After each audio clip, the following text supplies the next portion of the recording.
মারছে, তারপর আবার ভাত খাওয়াইছে, এরপর আবার মারছে, আবার খাওয়াইছে। এটা কোন ইসে আছে?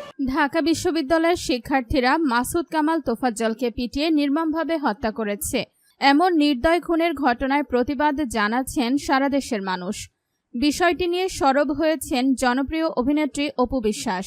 এক ফেসবুক স্ট্যাটাসে অপু বিশ্বাস লিখেছিলেন, মুগ্ধ, আবু সাইদ সহ যত ভাই শহীদ হয়েছেন কারো রক্ত কখনো রাজপথ থেকে শুকায় নাই।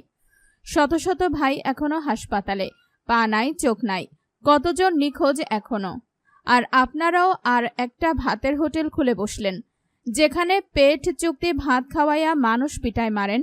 ছাত্রদের ওপর রাস্তায় যে নির্যাতন দেখে গোটা দেশের মানুষ রাস্তায় নামছিল, রিকশাওয়ালা মামারা তাদের সারাদিনের উপার্জিত অর্থ দিয়ে আপনাদের পানি বিস্কুট কিনে খাইয়াইছিল। কিভাবে ক্ষমা করবেন নিজেকে? এত নির্দয়। তিনি আরো বলেন, যারা পাগল লোকটার হাতের ওপর লাঠি দিয়ে ওই লাঠি পাড়া দিয়ে ধরছেন, আপনারা ভাত খাবেন না ভাই? নিজের সামনে ভাতের থালা দেখলেই ওনার চেহারাটা মনে পড়বে না?